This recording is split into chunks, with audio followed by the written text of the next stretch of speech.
월스트리트 모닝 브리핑 함께하고 있습니다. 어제 저녁을 제가 되게 가볍게 먹었더니 이 밥알 찹쌀떡 광고만 들어도 군침이 막 돌고요. 배에서 꾸룩꾸룩 소리가 납니다. 이럴 때는 찹쌀떡 하나 딱 먹어주면 너무나 든든하죠. 그럴 때 또 함께 곁들이는 운주커피도 예술입니다. 자, 배고픈 얘기는 그만하고요. 저희는 다른 곳에 더 배가 고픕니다. 수익에 배가 고프고 시장이 과연 어디로 흘러가는지의 궁금증에 배가 고프죠. 이분과 함께 이야기 나눠보겠습니다. 글로벌 인터뷰 미즈호 은행 변정기 전문 모셨습니다. 어서 오세요. 안녕하세요. 네, 반갑습니다. 자, 시장에 이제 실적 시즌이 오늘 보니까 빅테크 기업도 본격적으로 시작이 되는데 테슬라, 뭐 알파벳 이런 기업들 실적 혹시 아침에 잠깐 보셨습니까? 네, 봤는데요. 예, 다들 사실은 요새 트럼프 대통령 때문에 네. 다들 많이 떨고 있잖아요. 어떻게 될지 정말 종잡을 수 없는 사람이니 네, 그래서 떨고 있는데 떨고 있는 와중에 실적과 또 향후 실적에 대해 생각해 본다면 크게 영향을 미칠 만한 부분 뭐라고 생각하십니까? 향후에 크게 영향은 생각보다는 적을 것 같아요. 생각보다 적을 것 같다. 예, 왜요? 그래서 향후에 이런 기업들이 그 시장을 선도해 가는 거는 맞다고 생각합니다. 그게 네. 이제 어떻게 보면은 미래는 그렇게 가야 될 길이기 때문에 예, 그렇게 될 거라고 생각을 하고요. 네. 예. 자, 오늘은 그래서 금리 얘기를 해주신다고요. 오늘은요, 네. 시장을 바로 보지 않고 이때까지 시장을 많이 봤었잖아요. 매일매일 보니까 네. 시장을 보기 위해서 갖춰야 될 어느 정도의 경제 지식, 금융 지식인 기준금리에 대해서 좀 알아볼까 합니다. 우리가 생각하는 기준금리, 그 기준금리 맞죠? 맞아요. 근데 지금 여기 제목을 보니까 우리나라, 미국, ECB, 중국, 일본 중앙은행의 기준금리가 무슨 금리로 기준금리를 사용할까? 이게 모든 나라가 다 다르다라는 겁니까? 네, 조금씩 다 다르죠. 나라의 특성이나 아니면 경제 상황 이런 거에 따라 좀 달라요. 미국이 사용하는 어떤 금리를 기준금리로 사용하는지, 중국은 어떤 기준금리를 사용하는지, 네. ECB는 어떤 기준금리를 어떻게 설정해서 사용하는지 다 나라와 경제권마다 다르기 때문에 그것들을 이해하면 네. 우리가 투자나 아니면은 금융을 갖다 이해하는데 좀 더 많은 도움이 되지 않을까 이렇게 생각하고요. 분명히 이것들을 더 많이 기초 지식을 단단하게 다져 놓으면은 네. 장기적으로 더 많이 어떻게 활용하지 할 수 있지 않을까 이렇게 생각을 하고 있습니다. 네. 자, 그러면 일단 기준금리에 대해서 오늘 우리가 이해를 하면 중장기적으로 투자를 했을 때 이제 금융시장이나 전체 돌아가는 그 경로를 좀 잘 이해할 수 있을 것 같습니다. 지금 보니까 기준금리를 결정하는 연준의 조직과 그 기구에 대한 표를 가지고 오셨어요. 이게 네. 어떻게 구성이 되는 거예요? 한번 올려주실까요? 네, 자료 보겠습니다. 기준금리라는 거는 그 나라의 금리의 기준이 되는 금리입니다.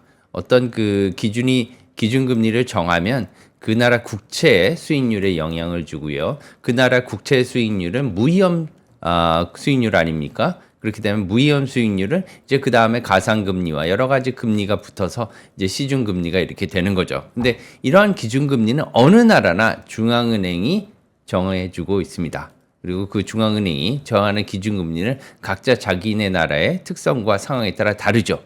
미국 연준과 같은 경우에는 지불 준비율이라고 있지 않습니까? 네. 지불 준비율, 지급 준비율이라고도 하는데 네. 이 리저브죠. 이 지급 준비율은 사실 시중은행들이 예금을 받고 난 다음에 그것을 갖다가 여러 배로 나눠서 이걸 갖다가 대출을 해줘요. 네. 그렇기 때문에 뱅크런 이런 것들도 많이 일어나고 하잖아요. 사실상 보면 레버리지입니다. 이게 이 레버리지가 굉장히 많이 일어나는 거예요. 네. 보통 보면 10배에서 많게는 20배 이상 이렇게 레버리지를 일으키거든요. 은행들이. 그러니까 어느 정도의 돈을 갖다가 나한테 넣어라 중앙은행이. 그래서 나중에 예금자를 보호해주자. 이게 지불 준비율인데 미국의 지불 준비율은 예전에 10% 정도였어요. 근데 지금 현재는 의무 지급 준비율이 없습니다. 없어요? 예, 없습니다. 현재는. 왜 그러냐면 코로나 이후에 은행들의 자율성, 유동성을 갖다가 확보해주기 위해서 이것을 폐지를 당분간 했어요. 다시 살아날 거예요. 단기적으로 잠깐 멈춰둔 네. 것이 다시 한번 이제 복귀가 될 거다. 네, 그래서 그 지불 준비율을 갖다가 은행들이 넣어야 되잖아요. 네. 근데 매일 달라질 거 아닙니까? 왜냐하면 예금을 많이 받은 은행은 지불 준비금이 많아질 거고 그렇죠. 적게 받으면 줄어든 은행은 적어줄 그렇죠. 거 아니에요. 네. 그러면은 이 은행들 간에 서로 빌려줄 수가 있어요. 이것을. 아, 은행 간에도 그거를 이제 돈을 많은 곳에서 적은 곳으로 그럼요. 빌려줄 수 있고 거기에 또 이자를 받겠죠? 그럼요. 근데 그 이자도 사실은 지불을 합니다. 이 연준이 연방준비은행이 지불을 대신해서? 해요. 한번 볼까요? 여기 네. 그 보시면 실제로 좀 보시면은 더 편해요. 음. 그 연방준비제도의 조직과 기구라고 이렇게 돼 있는데요. 네. 연준은 세 개의 이렇게 기구로 주요 기구로 이루어졌습니다. 예, 그래서 그 연방준비제도 이사회라고 FRB라고 있어요. 우리가 주로 FRB라고 얘기를 하잖아요. FRB 연준을. 근데 FRB라고 얘기하면 틀린 겁니다. 왜냐하면 이 중에 기구 중에 하나일 뿐이에요. 이사회입니다. 예, FRB는. 그리고 두 번째는 12개의 연방준비은행이 있어요. 뭐 예를 들면 시카고 연준은행 총재, 뭐 캘리포니아 연준은행 총재, 뉴욕 연준은행 총재 이렇게 계속 뭐 뉴스 많이 나오잖아요. 그렇게 12개의 은행이 있습니다. 그리고 세 번째는 우리가 잘 아는 금리 결정을 하는 이 FOMC가 있어요. 이 세 개 중에서 통화 그 정책 중에서 두 개는 FRB 연방준비제도 이사회에서 결정을 하고요. 나머지 하나인 공개시장 운영이라는 것은 이 FOMC에서 결정을 합니다. 네, 네. 예, 그렇게 하고 미국의 통화 정책이라는 건 뭐냐면은 유동성이 없을 수도 있고 있을 수도 있고 막 그렇잖아요. 네. 예를 들면 이번에도 코로나가 일어났으니까 시장에 돈이 없어졌어요. 그러니까 돈을 갖다가 찍어내기도 하지만 이것을 갖다 통화 정책을 중앙은행은 일으켜서 시중에 통화를 더 많이 넣어야겠다 이렇게 생각하면은 세 가지의 통화 정책이 주로 있을 수가 있습니다. 그게 뭐냐면 할인율 정책이라는 게 첫 번째예요. 네. 예, 그게 뭐냐면은 시중은행들이 있잖아요. 네. 예를 들면 뱅크 오브 아메리카도 있고 뭐 시티은행도 있고 미국의 은행들이 굉장히 많을 거 아니에요. 이 은행들의 유동성이 없어지면은 시중금리가 오르고 그다음에 국민들이 좀 팍팍하게 이렇게 여길 거란 말이에요. 금융 상황을. 그러니까 돈을 넣어 줘야 되는데 이 은행들한테 돈을 빌려주는 제도가 할인율입니다. 그 두 번째는 그 지급 준비를 아까 말씀드린 요게 이제 두 번째 통화 정책이에요. 세 번째 통화 정책은 이제 공개 시장 운영이라고 네. 여기 지금 써놨죠 제가 FOMC가 하는 겁니다. 그래서 FOMC가 하는데 공개 시장 운영이라는 거는 연준이 직접 시장에 중앙은행이 금융시장에 들어가서 국채를 사고 팔고 뭐 RP를 사고 팔고 등등 금융 상품을 갖다 사고 팔고 하면서 시장 금리와 유동성을 조절을 하는 거예요. 이 세 가지를 가지고 이제 통화 정책을 하는데요. 이 FOMC 같은 경우에는 1935년도에 신설이 됐고요. 원래 1913년도에 연준이 만들어졌는데 그때 당시는 없었습니다. 재밌지 않으세요? 이게 왜 그러냐면 그때 당시 처음에 없었어요. 이게 FOMC가. 네. 그 이유는 뭐냐면 아니 이게 우리 변전무님께서는 되게 재밌는데 저는 사실 어렵거든요. 왜 없었을까? 그게 이유가 있는 걸까? 의미가 있는 걸까? 예, 머릿속이 굉장히 복잡합니다. 왜냐하면 이 그 통화 정책을 관할하는 중앙은행은 통화 정책을 갖다가 관할할 수 없으면 이것은 사실 중앙은행의 기능이라고 볼 수가 없잖아요.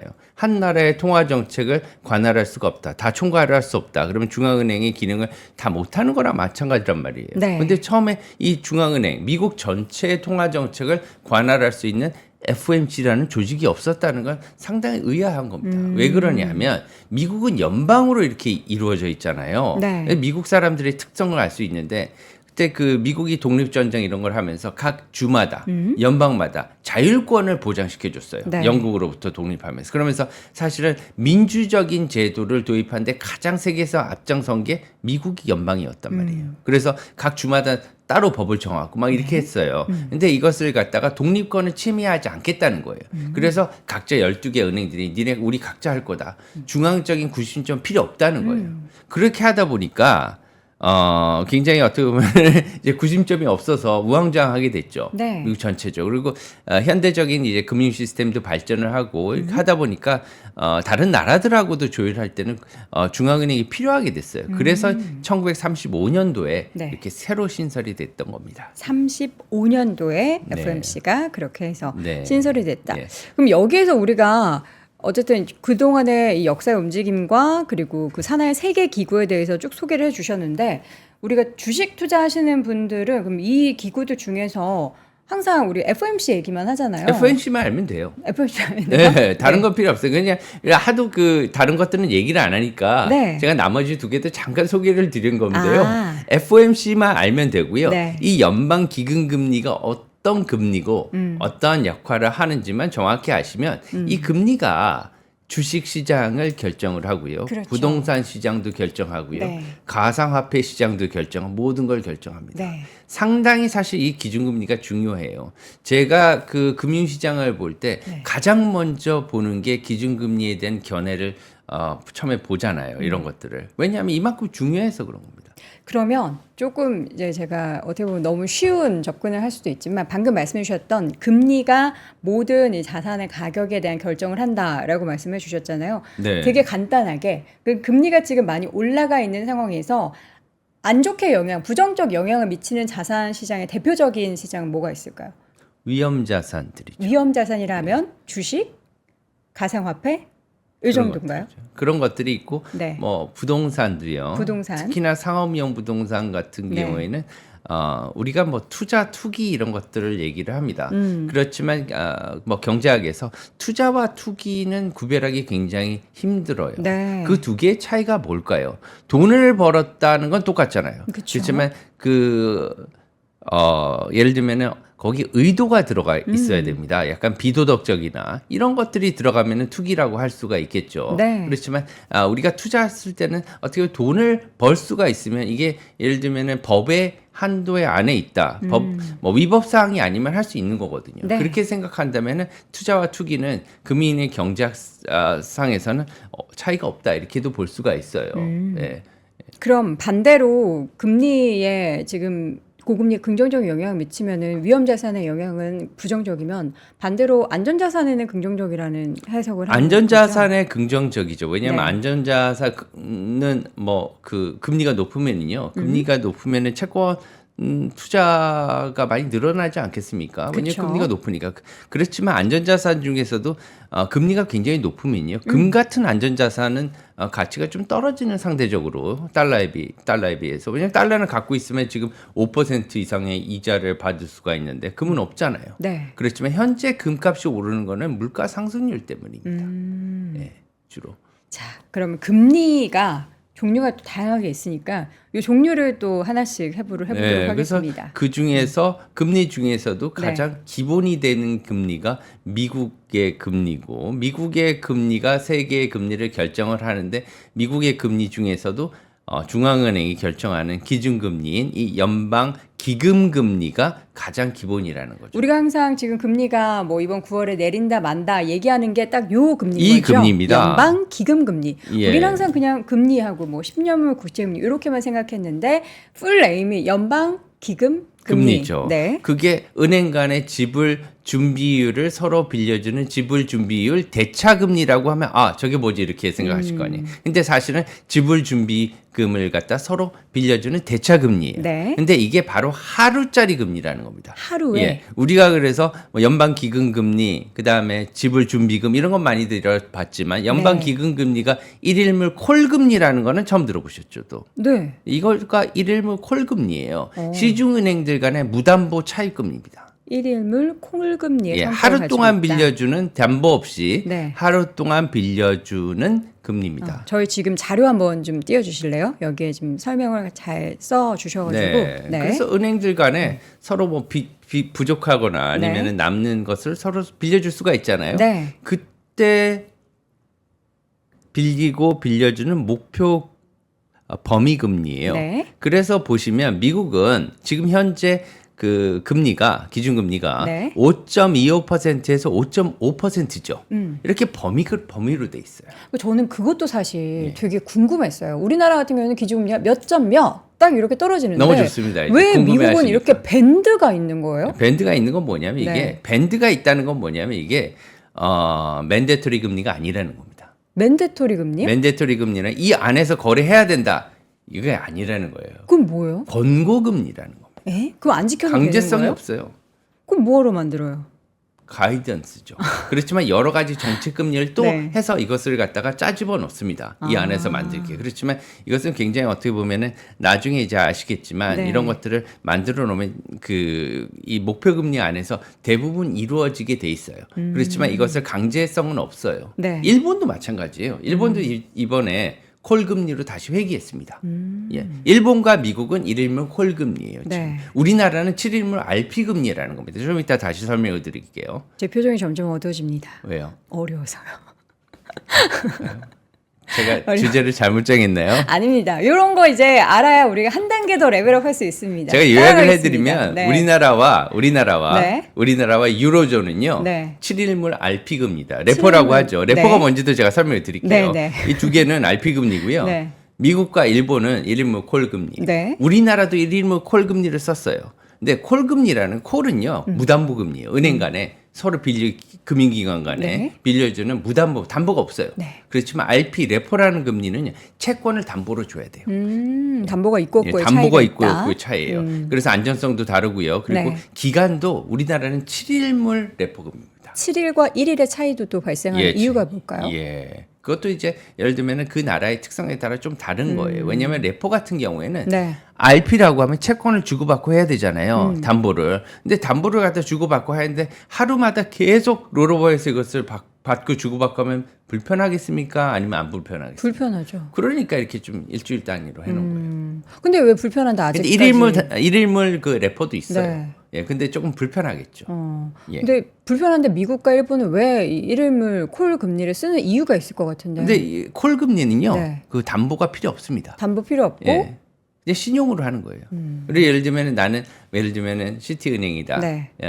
아메리카은행이다. 그러면은 이제 알려진 은행이고, 네. 뭐 우리나라도 뭐 시중은행들이 있잖아요. 네네. 그래서 서로 간에 그 이제 신용은 이제 뭐 확인이 된 상태이기 때문에 그렇죠. 이렇게 서로 빌려주는데 문제가 없습니다. 네. 예. 모를 때는 그냥 받아들이도록 하겠습니다. 네. 이 미국과 일본이 비슷하게 또 우리나라는 7일물 레포 금리를 사용을 하고 있다. 예. 그러면 이 연방 기금 금리가 말씀해 주신 것처럼 명확하게 이렇게 하세요가 아니고 권고 사항인데 가이던스예요. 가이던스를 우리는 왜 근데 중요시해야 되는 일본도 지금 목표 범위 금리를 정해놨잖아요. 네. 콜 금리이기 네, 때문에 네. 0%에서 0.1%로 이번에 마이너스 금리를 폐지하면서 네. 이렇게 바꿨습니다.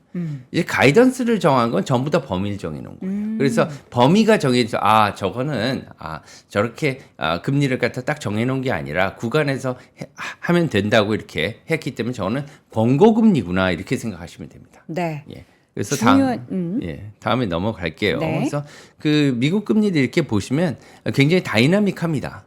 예, 굉장히 지금 5.5, 예. 5.25에서 5.5 밴드를 굉장히 유지하고 이렇게 있죠? 많이 왔다 갔다 하는데요. 이건 뭐냐면 미국의 중앙은행인 연준은 융통성을 굉장히 중요시하게 여기기 때문에 이렇게 기준금리가 많이 움직인 거고요. 이게 제가 그 비교를 해놓은 이 표를 한번 보십시오. 네. 그 두 번째인데요. 한국은행 그가 미국의 기준금리를 비교해 놨어요. 첫 번째는 이제 이게 할인율이라는 거는 그 시중은행들도 중앙은행에서 돈을 빌려야 되잖아요. 네. 그럼 그때 이제 이자를 내고 빌려야 되지 않습니까? 그쵸. 그게 이 할인율이에요. 예. 왜냐하면 이 할인율을 높게 하면은 은행들이 중앙은행에서 돈을 빌릴까요? 안 빌릴까? 안 빌리죠. 낮게 하면은 많이 빌리죠. 그럼 낮게 하면 시장의 그 유동성이 많아지는 거고요. 그렇죠. 금리 할인율을 갖다가 높이면 시장의 유동성을 빨아들이는 거예요. 예. 그런데 그 밑에 그 지금 한국과 미국의 기준금리를 비교해 보면 한국의 기준금리명은 기준금리입니다. 네. 베이스 레이트 영어로. 그리고 미국 연준의 연방 기금금리는 요건 알아두시는 게 좋아요. 네. Federal Fund Rate라고 합니다. 줄여서 FFR이라고 많이 씁니다. 네. 그래서 이렇게 하고요. 그래서 실제 적용 금리는 7일부 RP라고 하는데 다음 페이지에서 제가 요것을 설명을 드릴게요. 네. 예. 그래서 우리나라. 우리나라에서는 금융통화위원회에서 이러한 기준금리를 결정을 하죠. 결정을 하고 있어요. 그래서 요 RP 금리란 뭐냐 하면 한국은행의 기준금리로 사용이 되는데 레포라고도 얘기하고 RP라고도 많이 얘기하잖아요. 들어보셨죠? 네, 들어보긴 레포라고도. 했지만 명확하게 그 뜻은 모르겠어요. 그냥 레포 금리니까 레포 금리인가 네. 보다 이렇게 이 생각했어요. 레포라는 거는 리포제션의 준말입니다. 레포제션. 리포제션 여기 네. 그 보시면은 영어로 써 있잖아요. 제가 발음이 조금 안 좋아. 리포제션. 리포제션. 좀 낫나요? 네. 낫나요? 네, 좋습니다. 압류란 뜻입니다. 이게. 뭔가를 담보를 한다. 예, 압류. 네. 이걸 담보로 자기가 갖고 그다음에 뭐를 준다는 거예요. 아, 예. 그래서 뭐냐면 제가 돈을 빌리고 싶어요. 네. 돈을 빌리고 싶은데 지금 집을 하나 샀어요. 네. 근데 돈이 부족해요. 그럼 그 집을 사기 위해서 주택담보대출을 받아야 되지 않습니까? 그럼 주택을 담보로 줘요. 그러면 돈을 빌리는데 금리가 낮아지겠습니까? 높아지겠습니까? 낮아지죠. 담보를 줬으니까. 주택담보대출이 주택담보대출, 담보대출에서 주택을 담보로 잡히는 게 주택담보대출이고요. 대출을 하는데 하루 동안 7일 동안 은행이 대출을 하는데 채권을 주고 돈을 빌리면 이게 레포 또는 RP가 됩니다. 똑같습니다. 네. 담보로 채권을 주는 거예요. 네. 근데 이걸 갖다가 조금 더 어려울지 모르겠지만 한 번만 제가 꽈 볼게요. 예, 지금 펴도 힘들 것 같은데 한번 보시죠. 왜냐하면 이게 그 채권을 갖다가 네. 돈을 갖다 중심으로 봐요, 저희가. 네. 돈을 갖다가 돈을 빌리는데 채권을 담보로 줄게 이렇게 했단 말이에요. 그러면 돈을 빌리는 거죠. 이게 론이 됩니다. 그렇지만 채권이 필요한 사람이 있을 수도 있잖아요. 네. 그렇지 않아요? 그렇죠. 채권이 필요한 사람이 있을 때, 나 채권 좀 빌려줘. 그 대신 내가 이 돈을 맡길게. 이렇게 되면 증권 대차가 돼요. 증권 대차. 네, 그래서 법적으로 이게 좀 다릅니다. 그렇지만 그 사람이 어떤 목적으로 이거 거래를 하는지는 사실 알 수가 없죠. 네. 그래서 이런 것들을 하는데 기본적으로 이 레포 거래는 돈을 빌려주는 론 거래로 이렇게 인식이 일반적으로 되고 있어요. 예. 그래서 결론적으로 이것만 아시면 미국의 기준금리는 네. 무담보 1인물 콜금리다. 예. 그런데 한국의 기준금리는 담보. 채권을 담보로 주는 7일간 빌리는 네. 담보금리다. 이렇게 그러면 있습니다. 그렇게 차이가 다르잖아요. 네. 어떠한 그 다른 기준으로 인해서 발생하는 가장 큰 차이는 뭐예요? 금리가요. RP 금리는 좀 네. 낮아져요. RP 금리는 예. 낮아진다. 예, 왜 그러냐면은 그 콜금리는 신용으로 은행들 간이 서로 신용으로 빌려주는 그럼 거잖아요. 이건 올라가나요? 담보가 없잖아요. 없으니까 올라간다. 주택담보대출도 담보를 제공하잖아요. 네. 일반 신용대출과 담보대출은 금리가 다르죠. 그렇죠. 신용대출이 더 높은 편이죠. 그렇죠. 그러니까 네. 지금 신용대출인 이 콜금리는 금리가 RP금리보다 높아요.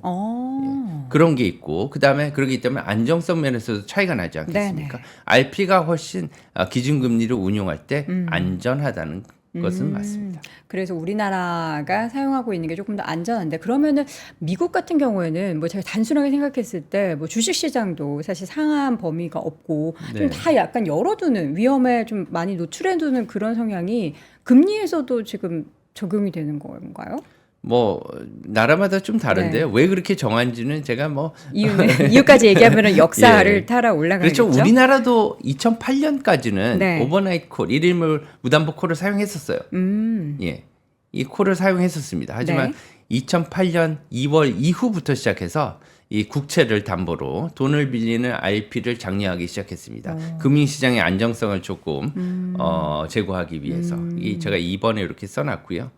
약간 신뢰도가 있는 나라에서 사용하는 것과 조금 약간 이제 신뢰도 그러니까 뭔가 이제 돈을 빌려줄 때 이 사람은 담보 없이도 신용으로 가능해. 이것과 담보가 있어야지 빌려줘. 이런 차이도 조금 있네요. 이제 나라마다. 금융기관들이 이것을 거래를 하는 거기 때문에 이제 금융기관들이 RP 거래를 좀 활성화하게 되면 두 가지 영향이 있을 수가 있습니다. 네네. 첫 번째는 뭐냐면 금융기관들 간에 돈을 갖다가 담보를 주고 서로 빌리기 때문에 누가 이것을 갖다가 계약을 어기더라도 네. 돈을 갚지 않더라도 그 담보가 있기 때문에 이것을 처분해서 구상권을 행사할 수가 있죠. 그렇기 때문에 금융 그 시스템의 붕괴가 이루어지지 않습니다. 좀 안전하겠죠. 네. 두 번째는 뭐냐면 우리나라 국채를 RP의 담보로 이렇게 제공하는 거기 때문에 국채 거래가 활성화돼요. 국채 거래. 예, 그래서 우리나라 국채 거래를 활성화시킬 수 있는 이러한 또 요인이 됩니다. 그래서 이 두 가지가 기본적으로 가장 큰 목표일 거예요. 네.